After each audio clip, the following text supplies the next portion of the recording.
इसलिए मैं ये कह सकता हूं, खड़गे साहब, राहुल गांधी जी और तमाम जो साथी बैठे हमारे, इन सब की राय लेकर के हम लोगों ने तय किया है इस चुनाव में अगले मुख्यमंत्री चेहरे के रूप में तेजस्वी यादव जी को हम लोग सपोर्ट करते हैं, जो एक नौजवान है, लंबा फ्यूचर है इनके साथ में।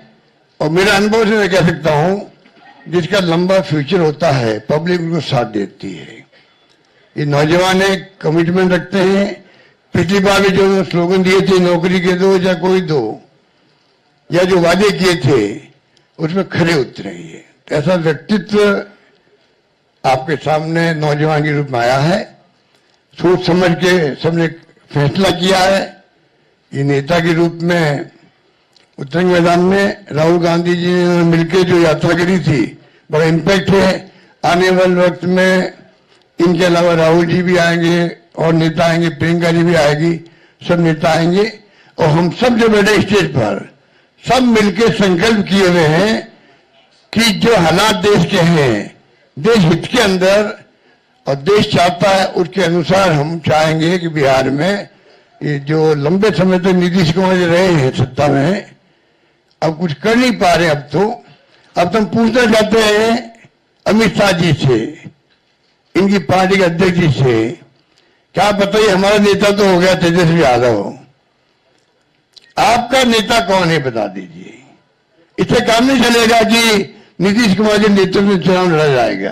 अगला मुख्यमंत्री का उम्मीदवार आपका कौन है ये उनको बताना पड़ेगा। ये हमारी मांग है। और मांग क्यों है?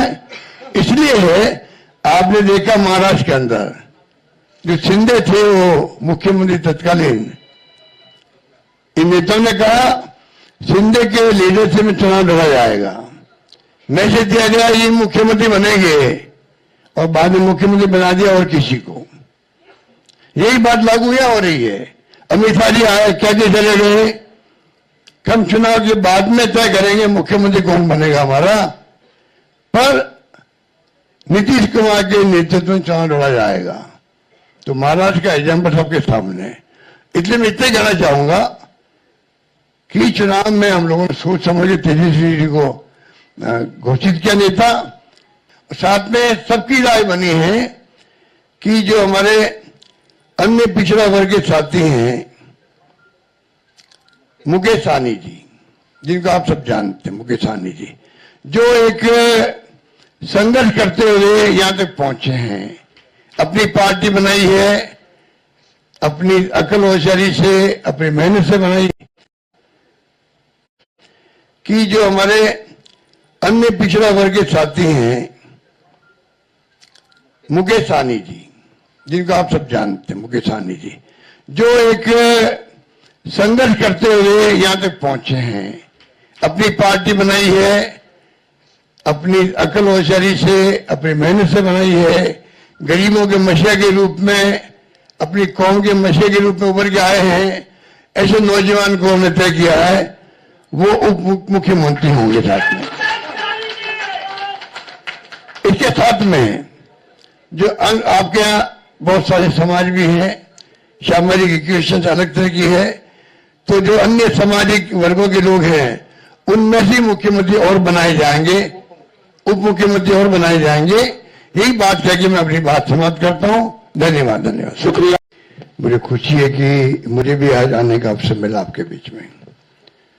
और जो हालात है देश के और प्रदेश के, उससे चिंतित होना लाजमी आपका भी, जो हमारा चौथा स्तंभ कहलाता है। हालात बड़े गंभीर है देश के अंदर। एनडीए गवर्नमेंट जिस प्रकार चल रही है, डेमोक्रेसी को खतरा है। पूरी तरह देश दुर्विकरण में आ गया है। लोग चिंतित है। देश किस दिशा में जा रहा है कोई नहीं जानता है। किस दिशा में जाएगा किसी को नहीं मालूम है। उस रूप में हम चल रहे हैं। आलोचना कर दो, जेल में जाओ, चाहे वो पत्रकार हो, साहित्यकार हो या कोई एक्टिविस्ट हो। इन हालातों में देश चल रहा है, तो हम सबकी जिम्मेदारी बनती है ऐसे वक्त में देश क्या चाहता है उसका भी हम ख्याल रखें। पूरा मुल्क अभी बिहार की तरफ देख रहा है कि बिहार में चुनाव होंगे, किस करवट फैसला होगा। बिहार में आप मुझसे ज़्यादा जानते हैं क्योंकि यहाँ के रहने वाले भी हैं, एक्सपर्ट भी हैं, मीडिया के साथी भी हैं। हालात बड़े गंभीर हैं, चाहे बेरोजगारी हो, चाहे वो अन्य समस्या लोकल हो जो बताई गई।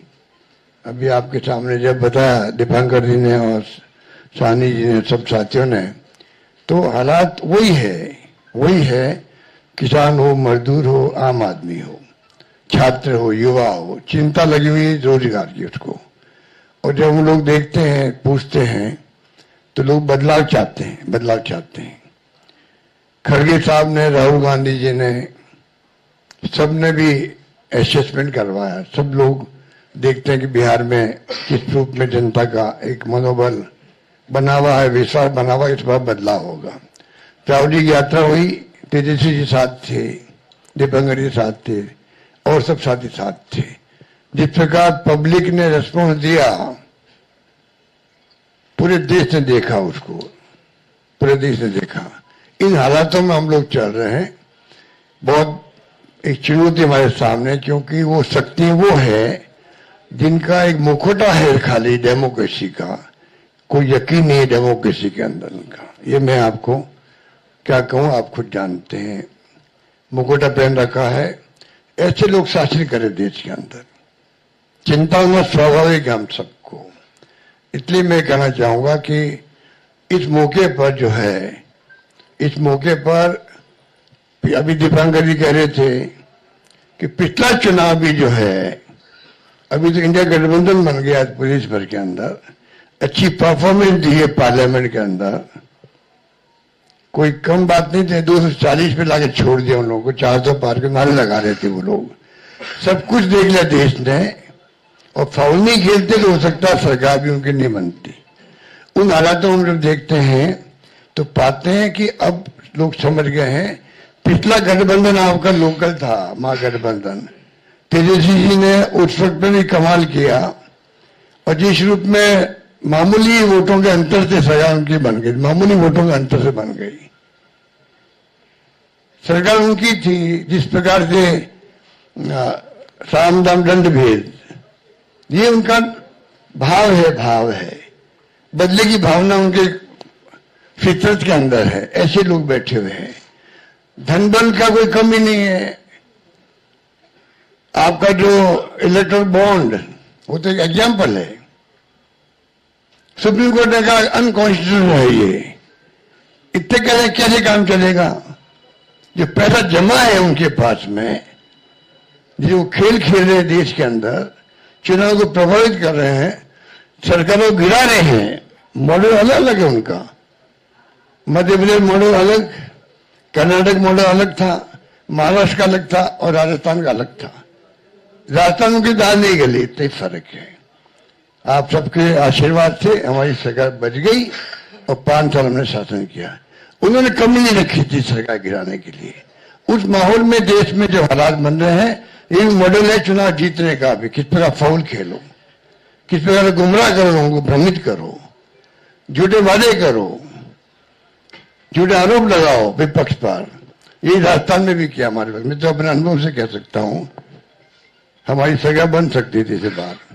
तो उन हालातों में लोग, जो प्राइम मिनिस्टर हो, चाहे गृह मंत्री हो, या इनके खुद के लोग हों, जिस प्रकार ये राजनीति कर रहे हैं, धनबल के आधार पर कर रहे हैं, आप हम सोच नहीं सकते। जो अनुभव बताता मैं महाराष्ट्र का भी, कोई सोच नहीं सकता किस प्रकार ये धनबल का उपयोग करते हैं चुनाव जीतने के लिए।